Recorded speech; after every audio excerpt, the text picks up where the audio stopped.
Hey, people, we were doing ready, steady, go before we came on. It's my privilege to have Daniela Hartmann back on the show today. Daniela, welcome. I'm so glad you're here. Well, I'm happy to be back. I was so looking forward talking to you. Likewise, if you go back in the show, I will put the link in the show notes. Daniela was here with us a few months ago, and so much has changed since then. Before we got started recording, Daniela and I were talking about feeling as if we're living in separate worlds. Daniela, would you like to share with the people what we were discussing before we started recording? Yeah, when I was sort of contemplating what we could talk about today, because it's always in the moment, right? Whatever is in the moment is the most pertinent. And I'm really feeling like I'm transitioning from the old world to the new world. And sometimes I'm in one world, and then again, my fears, my habits, the outer circumstances pull me back. And then it feels like it's such a lonely journey in a way because it's like we're always talking about the chrysalis, right? We're all becoming these butterflies, but it's like half of the body is still in the chrysalis and half is already out. This is how I feel right now. I think that's amazing. Would you like to just explain to everyone what the grid blueprint is? Because that will give them a better understanding of the reason you're feeling half in and half out of the chrysalis. Because I know for you, a lot has changed since we last spoke. Yeah, well, as we last spoke, I've lived for the last 20 years in Asia, looking for what is consciousness, what is sort of this emptiness or this void point from which everything is being born. And there, this philosophy is everywhere, or at least the people around me, because I was in a monastery. And then I saw that in the West, people were looking for answers about how could they be themselves? How can they connect to their core, to their consciousness? And I thought, great, this is what I've studied for 20 years. Let's jump in. And so I developed this grid process, which grid is GRID, obviously, growth, responsibility, integrity, and diversity, to figure out, what is it our core? What is our true being and how can we express it in the world? But now I've been in Germany for, well, all of this year. So it's almost 9 months. And I can feel that this world is very set in its ways. Obviously, it is. And I wasn't aware how much training I also needed to understand how people work here and how difficult they are also between the worlds of their inner being and what they want to express and the forces outside of them. Mm-hmm. I must say, I'm very much finding that people know there's something different. They're just unaware of what that difference is. How have you been experiencing this with the people you're working with? What I do a lot is I take them on, I mean, almost like what we would call shamanic journeying, maybe Mm-hmm. meditations. First of all, just to get their awareness of themselves a bit honed. And when they get into a more heightened awareness of themselves, then we explore. But then they go out, and this is a little bit how I feel now. So I assume it's a kind of training for me now. Nobody else understands. Yes. And that's very hard to say, well, but on the inside, I feel like this, but like on the outside, cook dinner, or pay Mm-hmm. your bills. Mm-hmm. Um, or we're talking about New Earth. Yeah, but there's a war right across from Germany right now. How do we integrate these different feelings? That's at the forefront now. Have you found that just by recognizing that there's a difference, you can begin to integrate? Because this is what I'm seeing. Like you say, there's the mundane of let's cook, let's maintain our bodily functions. And there's also this growth, this duality, not even a duality. It's not duality is there's a better word than duality. There's this expansiveness that people can feel, they're yearning for, they know it's within. And yet it's to integrate the physical with the spiritual. What are you experiencing with this? I think there are different layers. One is looking at different belief systems. You know, what are the belief systems that our societies function on? And do they feel true or not? And if they don't feel true, let's figure out what feels more true for us. Mm-hmm. So this is one thing. And then the physical and the metaphysical, let's say, what I do is I just breathe a lot.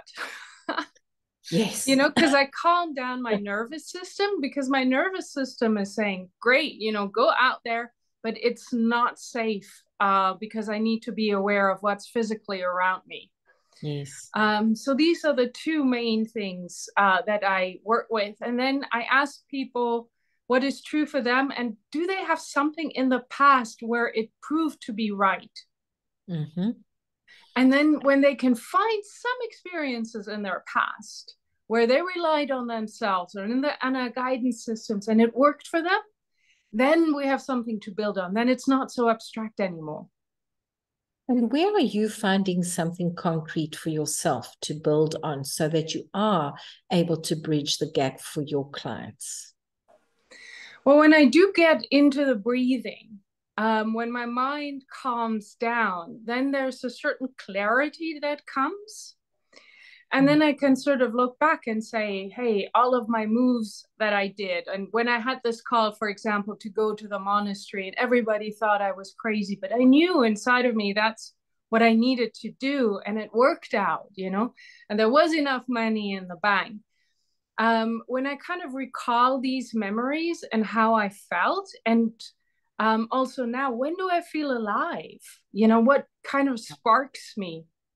Mm-hmm. And there's always a bit of unknown with it. And that's what it is. We need to be in the present. And when I go back into the past and I try to hold on to old habits, it's like having this clenched fist, you know, it's just painful. So it's also for me just to feel happiness and to be relaxed. But it's to have this inner dialogue and the self-compassion that these transitionings, they take time. They do take time, and many people are unavailable to allow that time. I love that you use shamanic journeys, because that's something I also use. When you work with shamanic journeys for yourself, what has been coming forward for you that is, if I say, empowering you to step into the new earth? What is the essence of what's coming forward? Well, what's coming forward is, first of all, that it's a grid. You know, I'm not alone in this. Mm-hmm. Even if I might feel alone, or as we just said, you know, the people like in our immediate surroundings might not understand everything we say or what we're looking at. There are hundreds of thousands of people, if not millions of people, who are on a similar path.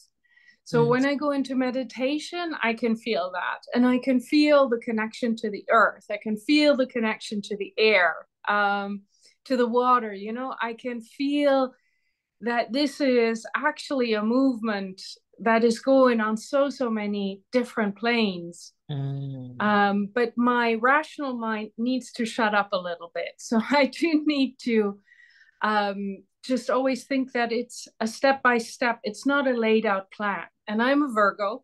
You know, I would love to have the whole plan and just take the to-do list down and boxes.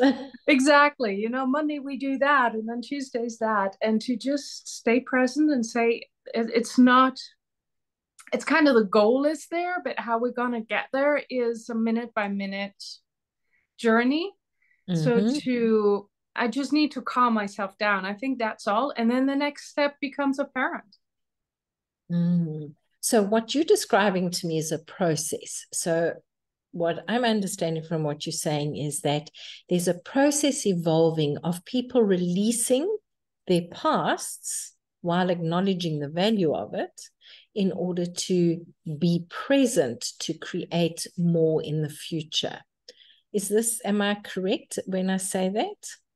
Exactly. And to be in touch with one's own navigation system and say, oh, okay, you know, now I really need to rest. And that's really hard for me sometimes because, again, to-do lists are a great thing for my mind. But, you know, sometimes the next step is have a cup of coffee, sleep, whatever. talk to friends, you know, do podcasts. And I think something that is quite maybe new about the new earth, maybe you know more, but it's that feeling of joy, of not having this is what I need to do and then I'll be successful, but to follow the joy in one's heart as a road to success. I've been channeling that now for the last 3 weeks, and this week it came through very strongly. Tap into joy, bring in joy, because joy is a conscious decision. It's a choice to go into that vibrational energy of love and then joy. And many people are working from guilt and shame, and it's to move through that until you can get to indifference, to get to irritation, and to move towards happiness so that we can get to love and joy. Because joy has been coming forward so much in the last 3 weeks specifically. And I very much also got the sense that October might be a energetically heavy month, because we're being asked to really explore what you were saying, who we are, what is being released, and where can we integrate soul purpose and soul purpose. And to say, hey, ego, I love you. Hey, inner child, I love you. And this is how we're moving forward. What has your experience been with this specifically, especially the joy in the last few weeks? Well, you know, I grew up, and probably most of us did, that joy was reserved for, you know, whatever free time, a holiday, or, you know, an evening out, but it just wasn't incorporated in work or study or real stuff. Day-to-day living, yeah. Yeah, day-to-day living. Even, I mean, I'm not too, yeah, I assume in South Africa it's the same. It's like, actually, if you suffer a bit, if you grind a bit, if you kind of overwork yourself, that's valuable. But having a really good time at work kind of devalues it in a way.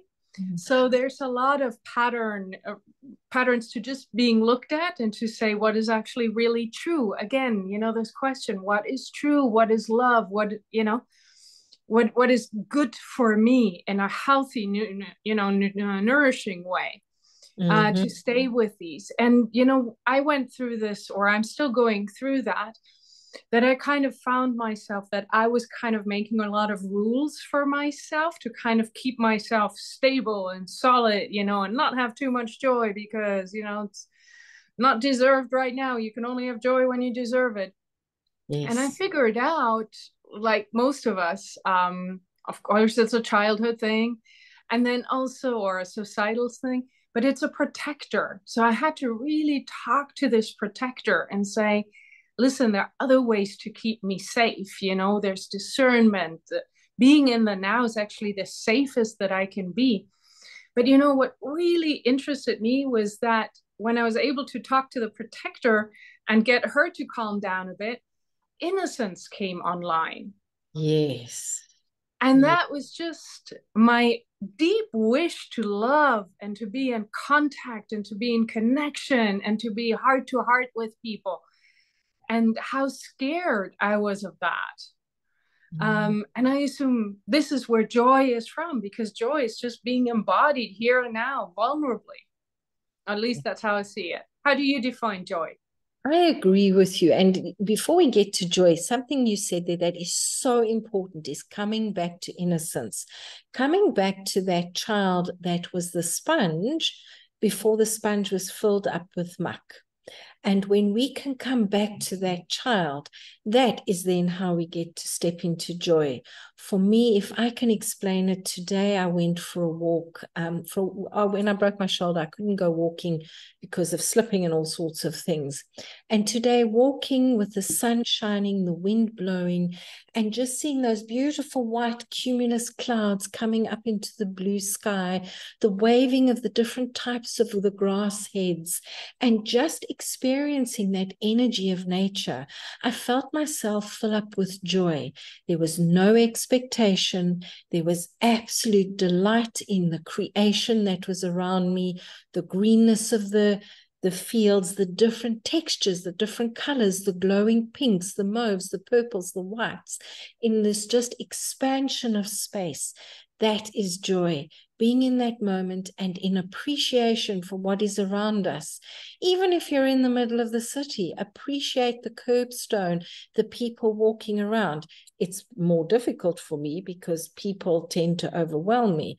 And yet this absolute incredible space. And when you were speaking there about the decisions, that is a joy that we're able to make a decision.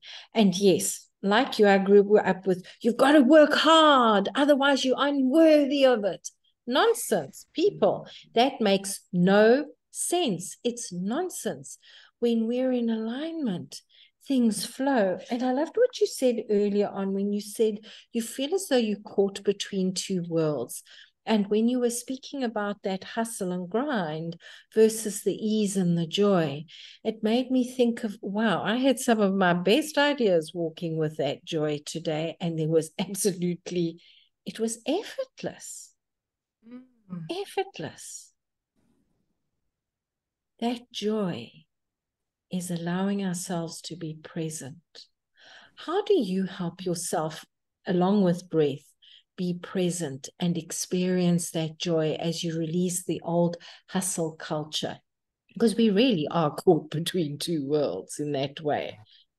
It's true. And you know, when I lived in Nepal in India, these cultures are very community based and they're very much present. One of my favorite things in these countries were to wake up in the morning, think of my plan, and to know very well that 2 hours later, you know, instead of going shopping, I was, I don't know, with somebody in a hospital helping them translate or this and that. And everybody does everything in the moment. You know, there's very, very little planning. Drove me crazy at times. But coming back here, I mean, one thing that I do is that I'm very, very discerning who I'm with. I do step away from anything that feels like a real burden. And I explain lovingly and I just say, listen, I don't know, this party that you're having, I would love to come, but there are just too many people. And I just don't want to be amongst 20 or 30 people that I don't know.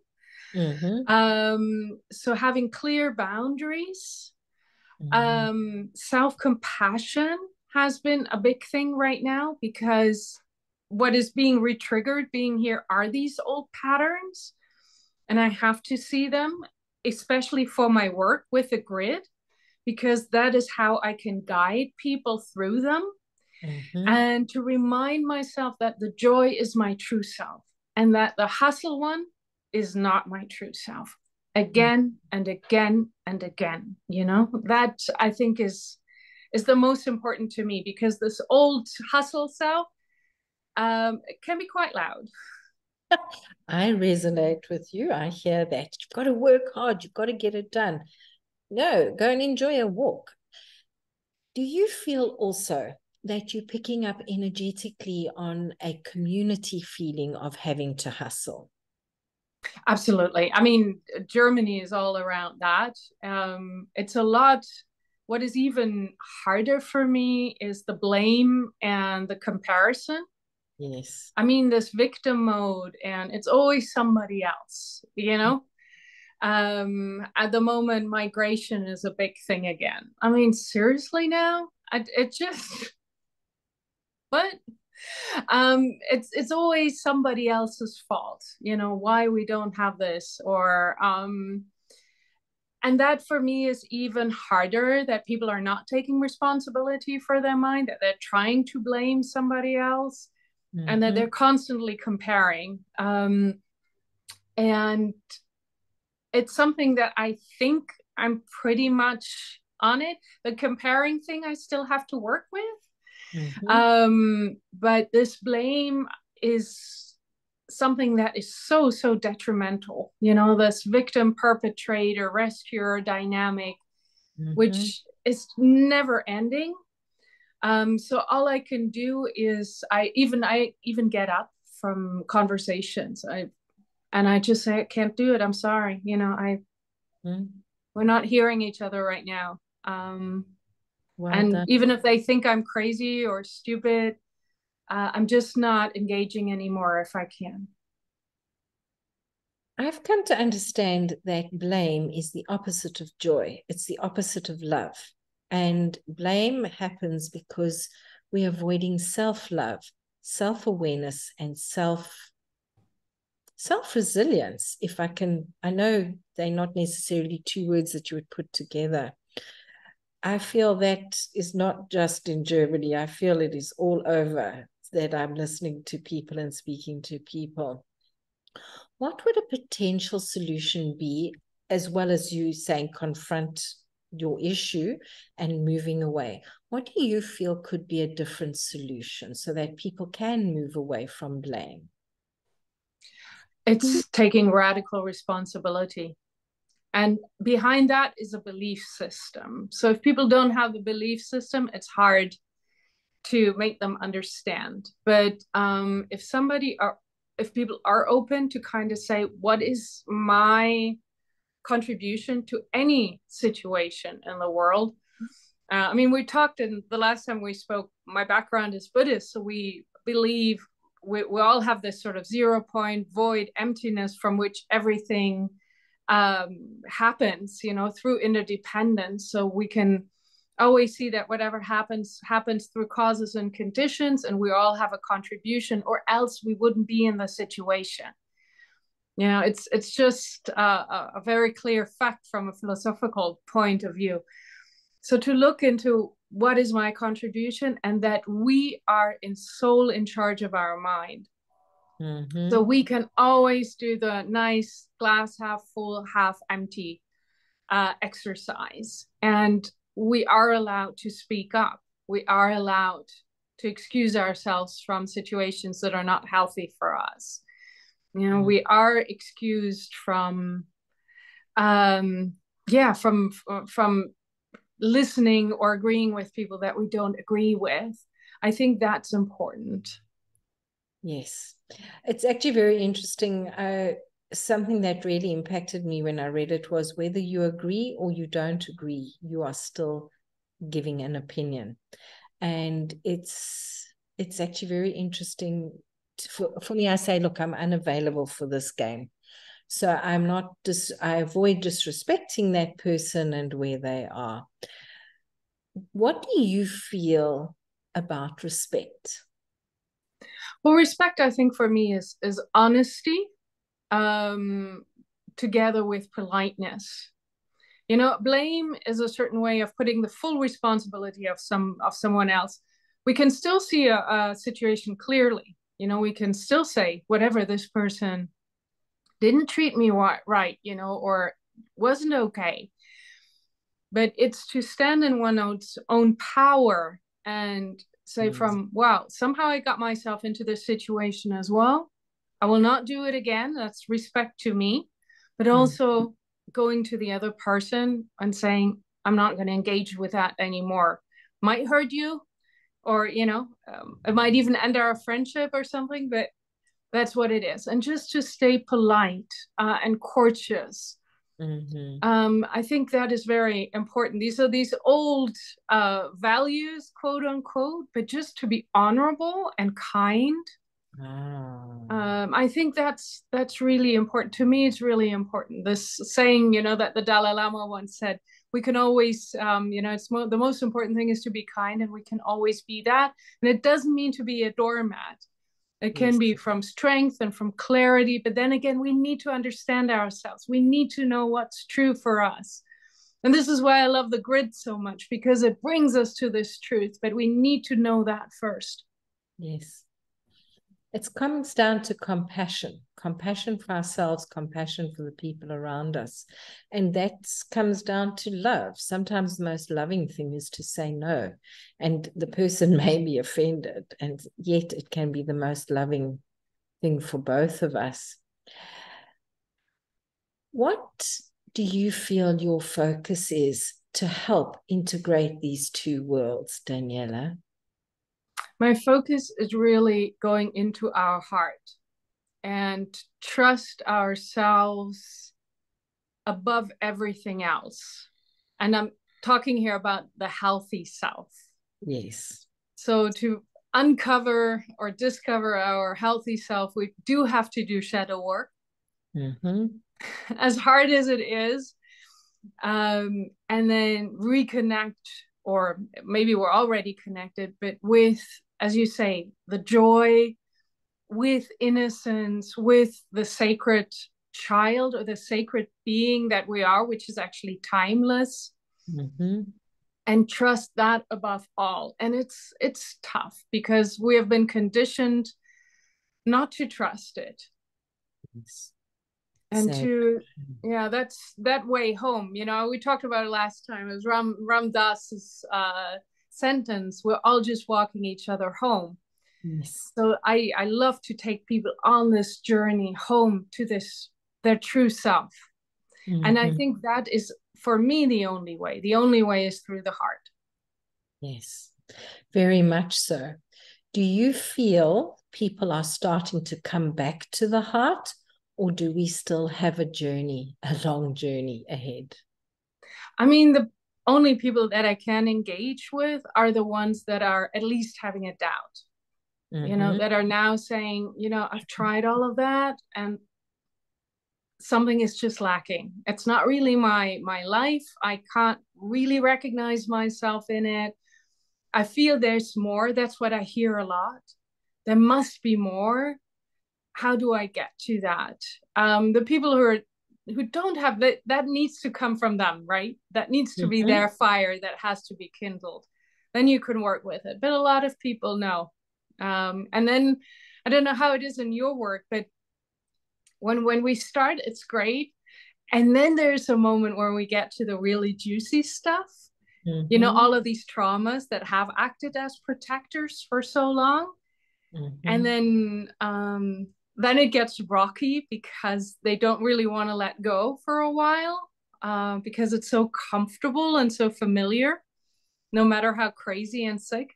And then when we get over that hurdle, it goes on. But I don't know, how is it, sorry, in your work? Well, you know what? The new moon comes every roughly 28 days, and the shadows come out. And I have found, I agree with you, people get to that, what I call the sticking point. And when they are able to step into expansion of their comfort zone beyond that sticking point, it's almost like there's an inner barrier before you come to their boundary of their comfort zone. And when they can see that a barrier kills you, like a castle under siege, you are going to die.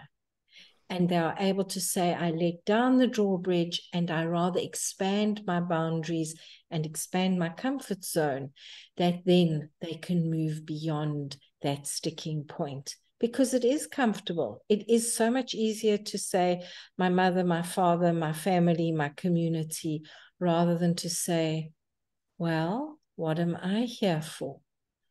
Where can I take that wound and use it as a strength rather than as an excuse? And when we can use that as the strength and a stepping stone, rather than a stone to throw at others or as the excuse to hide behind, then people can move forward. I know I was at that point, so I have absolute compassion for them. And I know you've also been through similar experiences. It's a very deep question, Daniela. Where do you lead from there when people are unavailable at that point in time to allow the shadow to pivot into a light? Well, again, the first thing is to see how have we contributed. I mean, when I look back in my life, there was a moment I had a very narcissistic father, and for 44 years I was trying to make him understand my point of view. And then I kind of understood we were actually playing a game, you know. He would be blaming me for something. I was trying to defend myself, I was never doing it right, and he could blame me more, but I felt comfortable in it. That was our dynamic. That was our connection. Mm-hmm. And one day I just realized I will never be enough for him, because his idea of a woman or a daughter, was from last century or 200 years ago. And I wasn't fulfilling that in any way or shape or form. And the moment I saw, oh, but I've been feeding that. What do I want now? How do I want to structure my relationship with him, knowing who he is, because he won't change? Mm-hmm. I was able to turn the ship around for me. Yes. And that's the same everywhere, because all of these stories that we have from our childhood or from our last relationship or whatever it is, it's stories that we retell ourselves. Um, and they've gone. Maybe that other person doesn't even think about it anymore, or they're even dead, But actually, it's our story now that we are retelling, and resurfacing the same feelings of whatever guilt or shame or blame or whatever it is. So we can change these stories. Yes. And when we can start with a small story, we don't need to attack the big one first. Let's just take a small one and say, come on, let's rewrite it. How do you want to rewrite it? What have you learned, as you said? What's the wisdom? What can we take out? And what is just not serving us?